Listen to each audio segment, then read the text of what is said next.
Si je vous disais qu'il est difficile de savoir qu'on est maltraité, vous allez me dire, ah non, on souffre. Non, il est difficile. C'est seulement quand on arrête le schéma de la maltraitance qu'on sait qu'on est maltraité. Et il y a eu il y a quelques temps un événement qui a ouvert la maltraitance du travail. C'est le Covid. Les gens se sont arrêtés et beaucoup ont compris qu'ils allaient bosser comme des fous pour pas grand-chose et que la vie, c'était pas ça. Et aujourd'hui, on a une pénurie de main-d'œuvre incroyable. Et du coup, on dit que les jeunes sont devenus des feignants. Non, il y a une prise de conscience de la maltraitance du travail.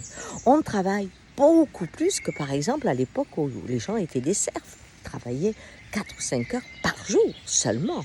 Et vous allez me dire, ils n'avaient pas la liberté. Mais quelle est la liberté de faire 8 heures, 10 heures, 15 heures quand on se donne à fond dans son travail et qu'il n'y a pas d'heure, quelle est la liberté? C'est ça qui est très intéressant, c'est que la maltraitance apparaît quand on arrête le système. Pendant le système, on ne pense qu'à une chose, tenir. Il faut tenir le rythme, ce qui fait que ça vous enlève tout désir d'autre chose.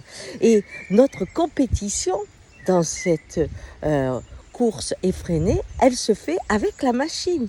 Ce qui fait que les hommes pensent de moins en moins, sont de plus en plus dans la maltraitance sans le savoir, des esclaves volontaires. Et ce Covid a sonné un peu l'alarme. C'est ça qui est très intéressant.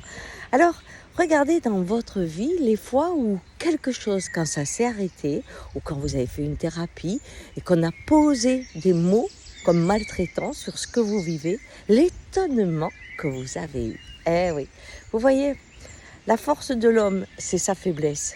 Il peut accepter l'inacceptable. Ciao.